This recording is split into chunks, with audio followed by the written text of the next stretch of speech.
तुम्ही एक शब्द वापरला डिप्रेशन. हा डिप्रेशन कशामुळे येतं? तर पैसा संपत आल्यामुळे, पगार संपत आल्यामुळे येतंय. त्याचं मूळ कारण काय आहे? तर मी घेतलेले लोन्स. आता माझ्या डोक्यात पहिला थॉट काय येणार? हे लोन कसं पटापट संपवू? बरोबर. लोन पटापट संपवायला मी माझं अपस्किल करण्याकडे लक्ष नाही देत आहे. मी लक्ष ह्याच्यावर देतोय, की थोडासा पैसा उरलाय ना, तो रिस्कवाल्या प्रॉडक्टमध्ये टाकू, जिथे जास्त रिटर्न्स मिळतील. मार्केटमध्ये अशा आजही बऱ्याच कंपन्या आहेत, जे तुम्हाला खूप मोठे-मोठे लालच देतात. 18% 20% महिन्याला 2% महिन्याला 3% तुम्ही फक्त अमाउंट द्यायची, तुम्ही काही करायचं नाही. करणार आम्हीच. माझ्या ओळखीत मुलुंडमध्ये एक कंपनी होती मनी एज नावाची. ओके. 3,000 करोड एवढा लॉस झालाय लोकांचा. ओके.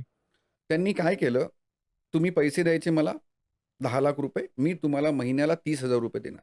3% तुम्हाला काय दिसतंय? अरे मला एफर्ट्स काहीच घ्यायचे नाहीयेत. मला माझं काम करत राहायचंय. ह्यांना फक्त पैसे द्यायचे. त्या कंपनीने कोव्हिडमध्ये सुद्धा लोकांना पैसे दिले. ती कंपनी 3, 3.5, 4 वर्ष व्यवस्थित चालू होती. जेवढ्या लोकांनी पैसे गुंतवले त्यांना महिन्याचं इन्कम येत होतं.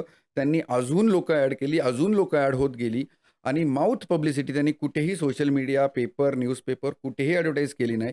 पण त्यांनी माउथ पब्लिसिटीमुळे 3,000 करोड ते त्याने जमा केले आणि तो माणूस गायब झाला.